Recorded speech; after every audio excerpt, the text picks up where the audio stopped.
right, so we're diving into something kind of unexpected today. Uh-oh. The power of napping. Interesting. Yeah, we've got excerpts from this book. Okay. And it's specifically aimed at men. Gotcha. Particularly those in leadership positions. Now, I know what you might be thinking. What's that? Napping. Isn't that for, like, Yeah. slackers? Right. But trust me, this book completely flips the script. Okay. It argues that napping is this It's like a secret weapon. secret weapon Okay. for high performance. Interesting. A way to maximize your energy focus and ultimately your success. You know what's fascinating about this book is that it really challenges that always-on mentality. Right. That so many men feel pressured to live by. And it argues that rest, Yeah. specifically napping, Yeah. isn't a sign of weakness at all. Yeah. But it's a strategic tool That's like a... that's been used by Yeah. some of history's most accomplished figures. You're telling me. The book even mentions guys like Oh, Thomas Edison, Winston Churchill, Yep. John F. Kennedy. absolutely. These were men who were leading nations, innovating, shaping the world. Totally. And they all understood the value of a well-timed nap. And you know, it's not just historical figures. Right. Think about NASA astronauts. Oh, wow. Even the military. Really? They all use napping strategically to improve performance and alertness. Huh. There's a reason for that. Yeah. This book cites a NASA study Oh, wow. that found that a 26-minute nap can improve performance by 34%. Whoa. That's a significant boost. That's huge. It makes you wonder what we could all achieve with a little more rest. 34% boost just from a quick nap. Yeah. That's wild. Okay, so how does this cognitive reboot actually work? Yeah. How does it work? What's the science behind it? So the book dives into the science of sleep. Okay. Explains how napping helps clear out a chemical called adenosine. Adenosine. Yeah, and this builds up in our brains throughout the day, makes us feel tired. Think of it like hitting the reset button on your brain. I like that. Napping allows adenosine to clear out, gives you a fresh start mentally. So it's not just about feeling less tired. Right. It's about actually improving our cognitive function. Exactly. And this is especially important for leaders Yeah. who are constantly facing, complex decisions, demanding situations. Right. Book argues that napping can give you that mental clarity and focus. You need Okay. to lead effectively. Yeah, makes sense. Yeah. When you're running on fumes, it's hard to make good decisions or think strategic. For sure. So a nap could be like giving yourself a mental tune-up. Yeah, like a tune-up. But how long should we be napping for? Good question. Is there an ideal nap length? So the book emphasizes the importance of timing Okay. when it comes to napping. Right. If you nap for too long, Too long. Yeah. you can actually wake up feeling groggy and disoriented. Oh, really? That's called sleep inertia. Sleeper no. I've heard of that. The sweet spot, Yeah. according to the book, is a 20-30-minute nap. Wait. Enough time to clear out that adenosine and feel refreshed, but not so long that you disrupt your sleep cycle You don't want it. and wake up feeling worse. Yeah. Okay. So a short power nap is the way to go. That's the sweet spot. Seems doable even on a busy day. Yeah. But I gotta be honest, I still kind of think of napping as mainly about productivity. Is there more to it than that? There's so much more. Really? This book argues that napping not only improves your productivity, but also has a significant impact on your emotional resilience, your relationship, Wow. even your overall well-being. Okay, let's unpack that. Okay. I'm curious to hear more about how napping can benefit those areas of life. So we all know that stress is a constant in life, right? Oh, yeah. But chronic stress can be incredibly damaging to our health and well-being. For sure. And the book highlights how napping Yeah. helps regulate, Cortisol. which is our body's primary stress hormone. So by taking a nap, are we essentially giving our bodies a chance to de-stress and reset? Exact. And this can have a ripple effect on all aspects of our lives. Oh. When we're less stressed, Yeah. we're more patient, more understanding, and more emotionally available for the people we care about. That's a good point. The book shares an anecdote about a CEO Okay. whose wife noticed a huge difference in his demeanor Oh, wow. after he started napping regularly. What happened? She even said he was less of a jerk after his naps. That's hilarious. It's funny. But it makes sense. It makes a lot of sense. When we're sleep deprived and stressed out, we're not exactly our best selves. Right. A nap could be just what we need to show up as the best versions of ourselves, Right. both at work and at home. I love that. Right. Showing up as the best version of yourself. And it's not just anecdotal evidence. Okay. The book also cites a 2020 Harvard study Harvard study. that found napping parents engaged in more positive parenting practices.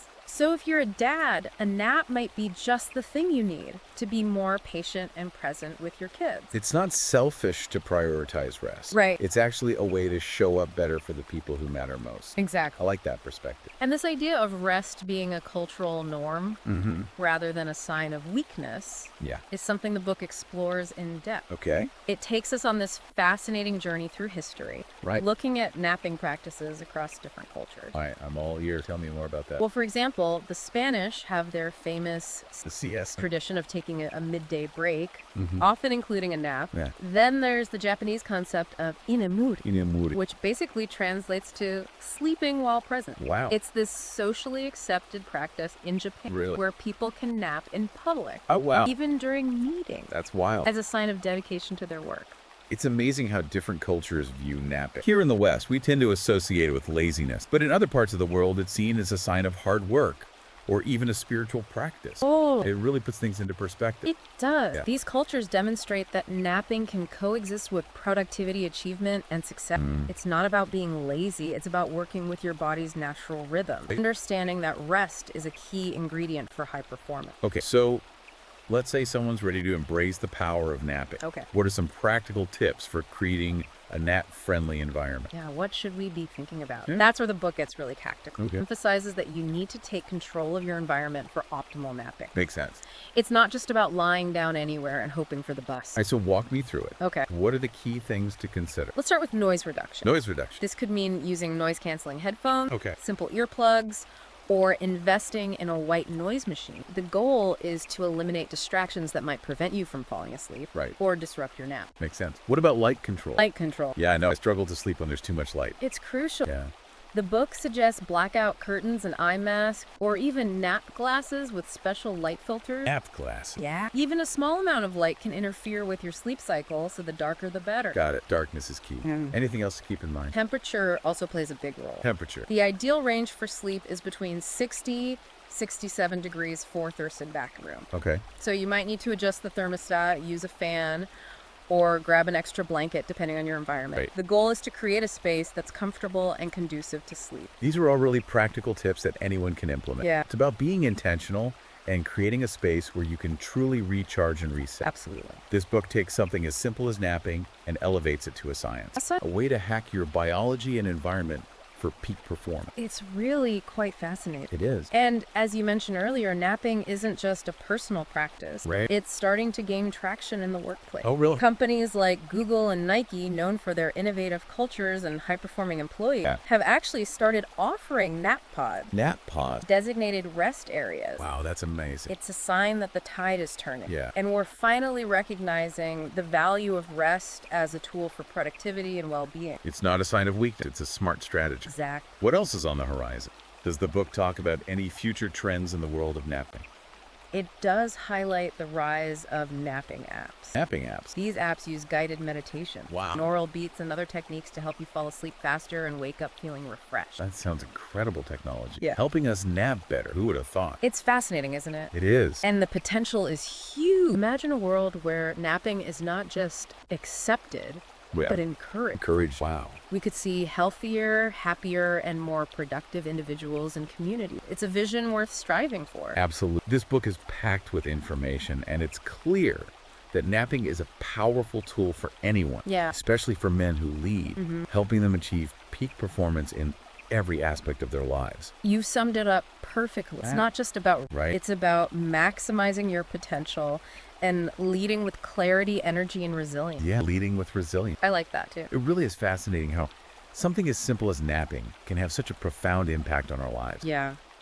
But I think the book goes even deeper than that, Yeah. suggesting that napping can actually be a form of resistance against this hustle culture Right. we're constantly bombarded with. It's like pushing back against the system that's Yeah. always trying to exploit our time and energy. Right, by taking a nap, we're reclaiming our time and energy. Yes, exactly. And pushing back against this idea that we always need to be on and productive. I love that perspective. It's not about laziness. It's about reclaiming our agency and saying no to a culture that demands constant output. It's powerful. Yeah, it's a powerful statement. And the book shares a personal story from the author Okay. about how he was caught in the grip of this hustle culture, working 16-hour days, Oh, wow. sacrificing his health and relationship. Yeah.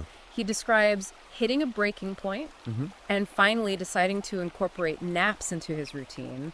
I'm curious what happened when he started napping. So he describes Did it actually make a difference? a dramatic shift. Really? His focus sharpened, his creativity soared. Wow. He felt more in control of his life. That's great. It wasn't just about the physical rest, it was about the mental and emotional clarity that came with prioritizing rest. Napping became his secret weapon, a way to outsmart the system that was designed to grind him down. That's a powerful story. It is. It reminds us that we have a choice.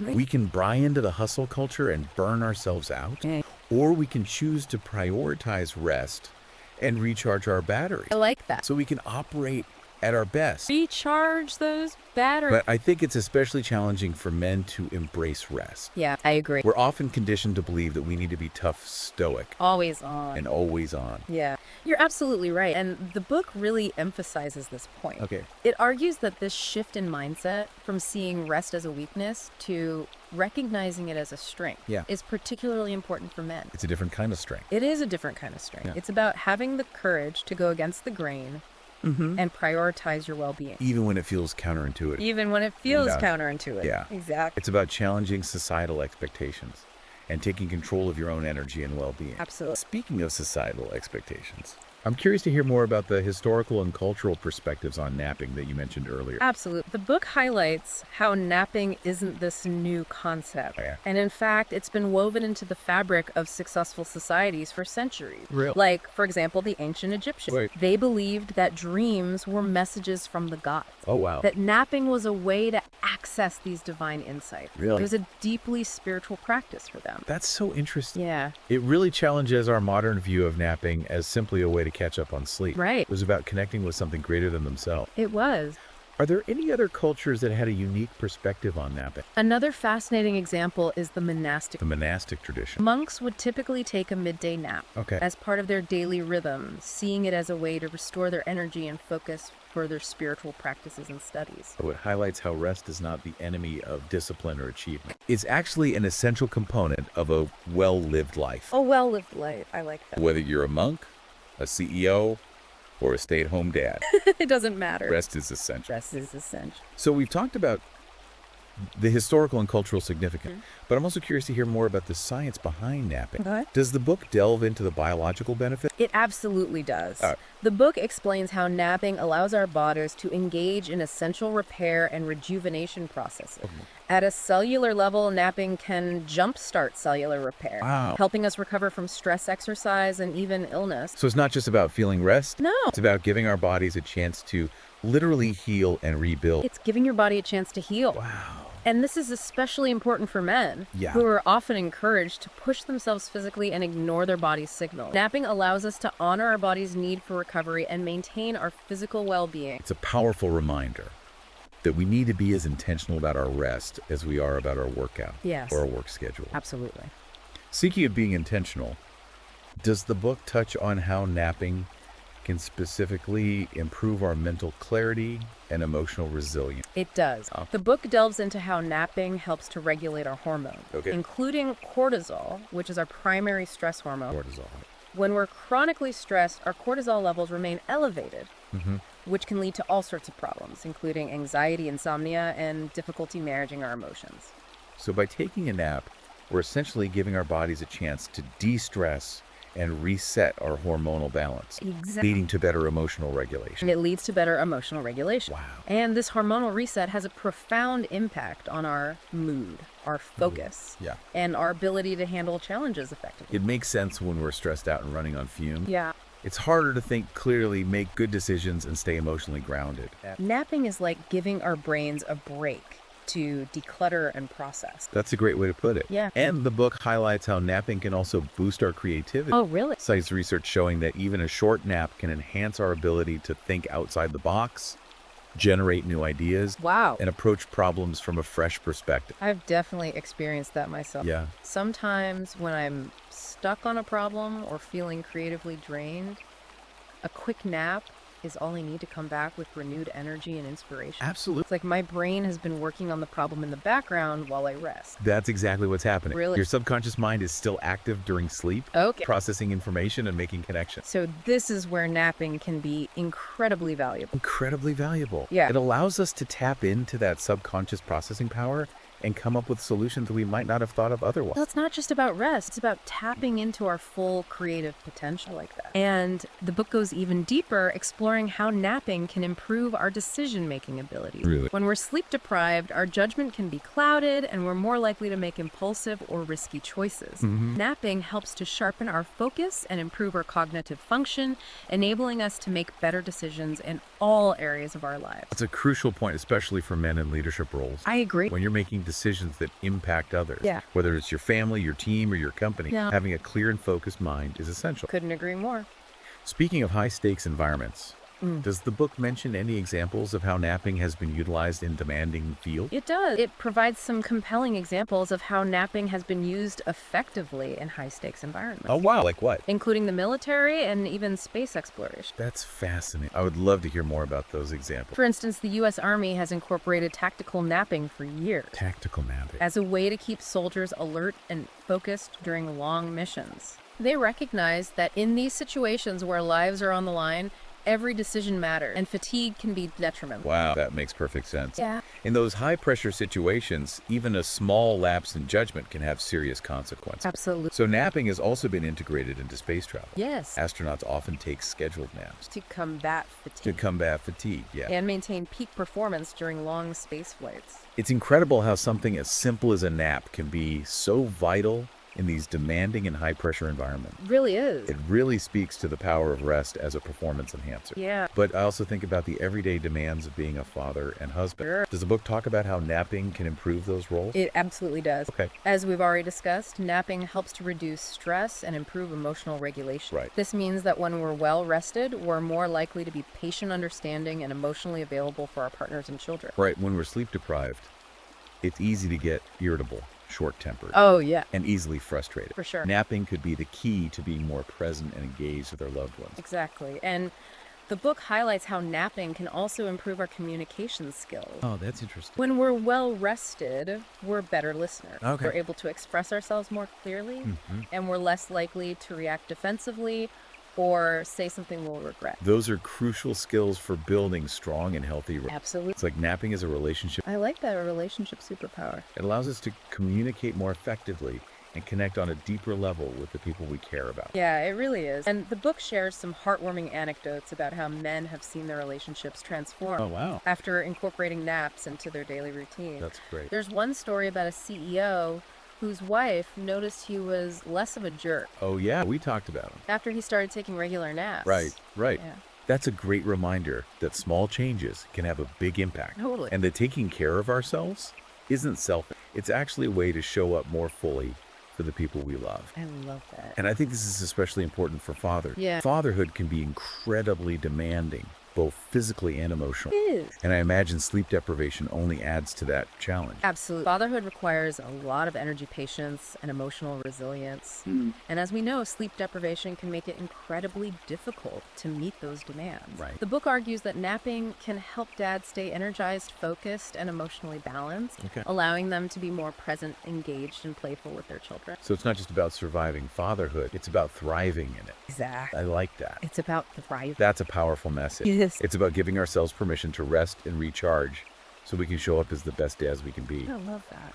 But I'm also curious about the cognitive benefits of napping. Does the book talk about how it affects our brains, specifically in terms of creativity and problem solving? Absolutely does. The book dives into the fascinating world of brainwave activity. Okay. Explaining how napping allows our brains to shift into different states of consciousness, Wow. which can impact our cognitive ability. Okay, I'm intrigued. Walk me through that. Right. What are these different brainwave states and how do they relate to napping? So there are 4 main brainwave states: Okay. beta, alpha, theta, and delta. Okay. Beta waves are associated with wakefulness and alertness, Right. while alpha waves are associated with relaxation and a calm but focused state. Okay. When we nap, our brain waves shift out of that busy beta state and into a more relaxed alpha state. So it's like giving our brains a chance to slow down and declutter, Exactly. which could explain why we often feel more creative and insightful after a nap. nap. And as we drift deeper into sleep, our brain waves slow even further, entering the theta state, which is associated with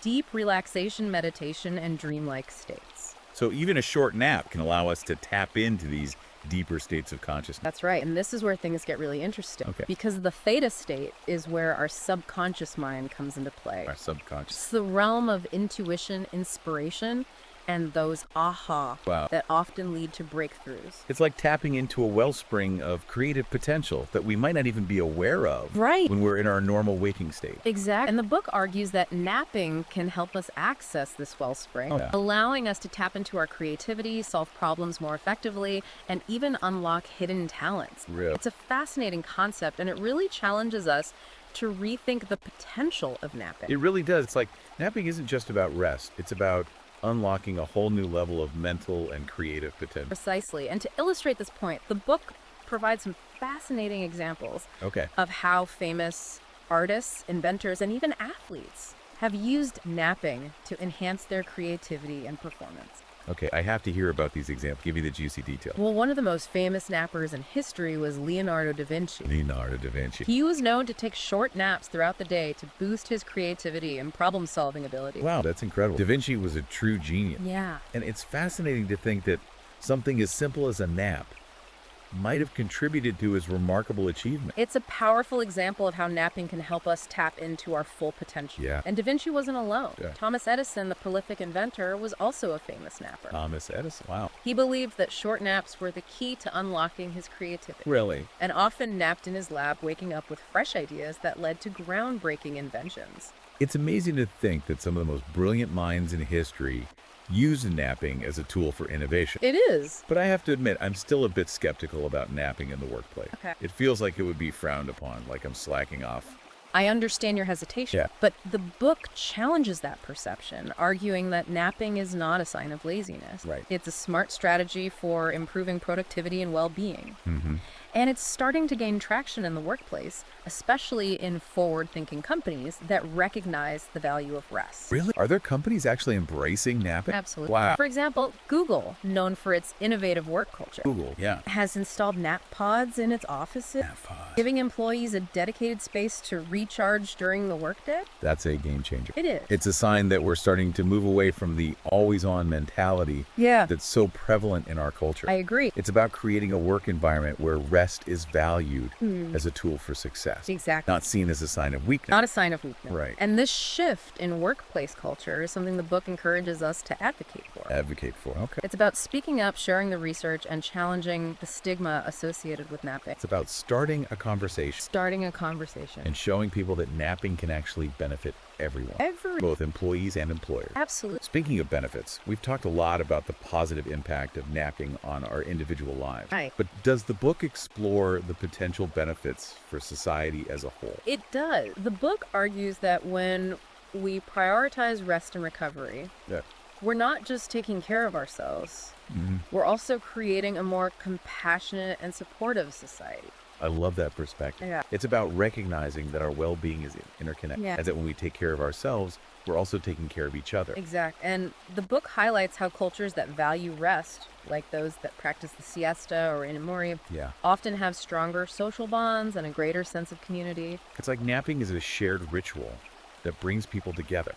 I like that. Fostering a sense of connection and belonging. A sense of connection. It's a beautiful thought. It is. And the book encourages us to create a culture of rest in our own community, to encourage napping in workplaces, schools, and public spaces, and to challenge the stigma associated with rest. It's about shifting our priorities from valuing busyness and productivity above all else to recognizing the importance of rest, recovery, and connection. Beautifully said. And this shift in mindset is something we can all contribute to. One nap at a time. One nap at a time. It's a powerful reminder that even small changes like taking a nap can have a ripple effect, creating a more restful, resilient, and connected society. I love that. So for someone who's hearing all this and thinking, okay, I'm ready to give napping a try, but I'm not sure where to begin, what advice does the book offer? That's a great question. The book acknowledges that incorporating napping into a busy life can feel daunting. It can? But it offers some practical tips to get started. The first step is to experiment and find what works best for you. So what are some things people can experiment with? Well, you can start by experimenting with different nap lengths. Okay. Different nap length. Some people find that a quick 20-minute power nap is all they need to recharge,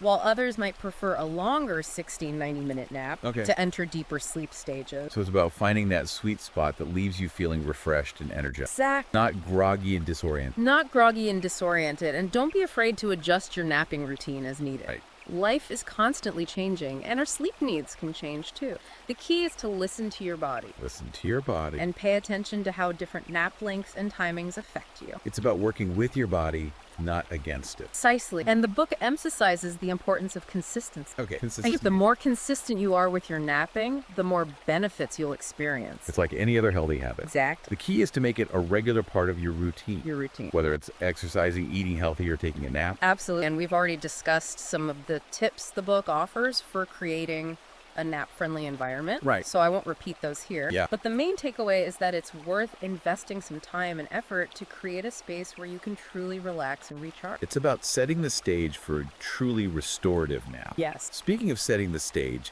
does the book discuss the historical and cultural significance of napping? It does. I was fascinated by how different cultures approach rest. The book takes us on this fascinating journey through history, exploring napping practices across different cultures. Okay. And highlighting how napping has been woven into the fabric of societies for... Okay, I'm ready for a history lesson. Where do we start? Let's start with ancient Egypt. Ancient Egypt. Where napping was viewed as a sacred... A sacred practice. The ancient Egyptians believed that dreams were messages from the gods, Okay. and that napping was a way to access these divine insights. Oh, wow. They would often induce naps by lying in specially designed sleep temples, Really sleep temple. hoping to receive guidance and wisdom from the divine realm. Wow, that's a completely different way of thinking about napping. It is, and this reverence for rest wasn't limited to ancient Egypt. Oh. The ancient Greeks also valued napping, seeing it as a way to promote physical and mental well-being.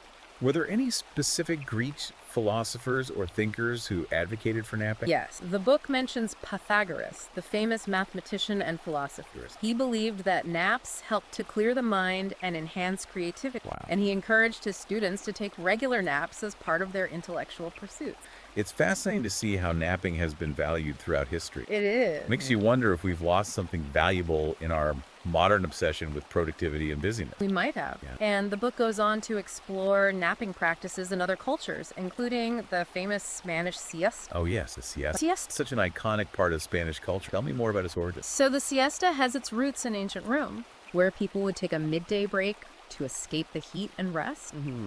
This tradition was adopted by the Spanish, and it evolved into the siesta we know today, Right. which typically involves a long lunch followed by a nap. It's a beautiful tradition that honors the need for rest and rejuvenation. It is. But I've always thought of the siesta as a cultural quirk, something specific to Spain Yeah. and other Mediterranean countries. That's a common misconception. The book challenges this idea, arguing that napping is not a cultural quirk. Okay. It's a universal human need. Okay, I'm intrigued. Tell me more about that. The book explains how our bodies are naturally programmed for a midday dip in energy. Okay. Regardless of our culture or lifestyle, this dip, known as the postprandial dip, The postprandial dip. typically occurs in the early afternoon, and it's a signal from our bodies that we need to rest and recharge. So the siesta is actually aligned with our biology. Exactly. And by ignoring this natural dip in energy, we're essentially fighting against our own bodies, No, which can lead to fatigue, stress, and even health problems in the long run. that's a good point. It's a powerful reminder that we need to honor our body's natural rhythms and prioritize rest, Yeah. even in our busy modern lives. Absolutely. And speaking of different cultural approaches to napping, the book also explores the Japanese concept of inamori, Inamori, which translates to sleeping while present. sleeping while present. It's a socially accepted practice in Japan, Oh, wow. where people are allowed to nap in public places like trains meeting, Really? and even at their desks. That's incredible. It's so different from our Western culture, It is. where napping is often seen as a sign of laziness or a lack of professionalism. Right, but in Japan, inamori is actually seen as a sign of dedication and hard work. That's fascinating. It's like they're saying, I'm so committed to my work that I'm willing to push myself to the point of exhaustion. Yeah. And I trust my colleagues enough to rest in their presence. Exact. And this cultural acceptance of napping is something the book encourages us to cultivate in our own society. It's about creating a culture where rest is valued, not stigma, Right. and where people feel comfortable taking care of their well-being. It's about recognizing that Rest is not the enemy of productivity. Exactly. Rather, it's the foundation for it. Couldn't have said it better myself now. Before we wrap up this deep dive into the world of napping, Right. I want to touch on a few more fascinating insights from the book. Okay, I'm all ears. What else did you uncover in your exploration of this topic? Well, one thing that really stood out to me was the discussion of napping and creativity. Oh, napping and creativity. The book argues that napping can actually enhance our creative ability Okay. by allowing our brains to make new connections and access insights that might not be available when we're in a more alert state. That's fascinating. I've definitely experienced that myself. Yeah. Sometimes when I'm working on a creative project and feeling stuck, Mm-hmm. a quick nap is all I need to come back with a fresh perspective and new ideas. Exactly. And the book cites research showing that napping can boost our ability to think divergently. Divergently. Which is a key component of creativity. Okay. It's about seeing things from multiple angles, exploring different possibilities, and coming up with original solutions. It's like napping gives our brains a chance to play, to wander, The wonder, yeah. and to make unexpected connections. You've got it. And the book provides some fascinating examples But- of how famous artists, inventors, and even musicians Yeah. have used napping to enhance their creative output. Okay, I have to hear about these examples. Well, one of the most famous nappers in history was Salvador Dali, the surrealist painter. Salvador Dali. He was known to induce naps by holding a spoon over a plate, The spoon. believing that the sound of the spoon hitting the plate as he drifted off Wow. would help him access his subconscious mind. Wow, that's a pretty unique napping technique. It is, and while we might not all need to resort to spoons and plates, Right.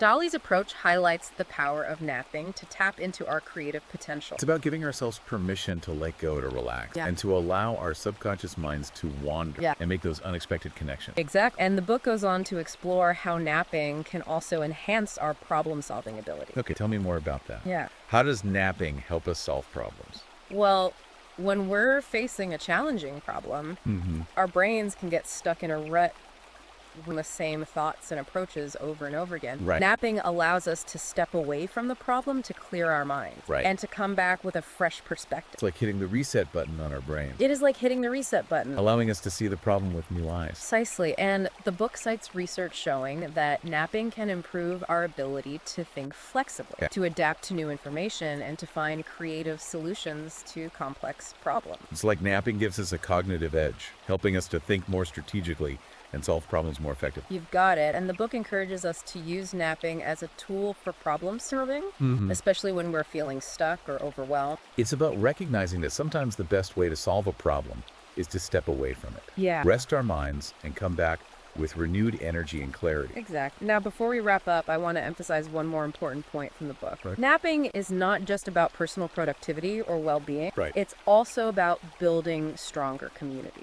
I'm intrigued. How does napping connect to community building? The book argues that when we prioritize rest and recovery, we're not just taking care of ourselves. We're also creating a more compassionate and supportive society. I love that perspective. It's about recognizing that our well-being is interconnected and that when we take care of ourselves, we're also taking care of each other. Exactly. And the book highlights how cultures that value rest, like those that practice the siesta or inamuri, Right. often have stronger social bonds and a greater sense of community. It's like napping is a shared ritual that brings people together, fostering a sense of connection and belonging. You've got it. And the book encourages us to create a culture of rest in our own communities. Okay. To encourage napping in workplaces, schools, and public spaces, Wow. and to challenge the stigma associated with rest. It's about shifting our priorities from valuing business and productivity above all else to recognizing the importance of rest, recovery, and connection. Beautifully said. And this shift in mindset is something we can all contribute to. One nap at a time. One Nap at a time.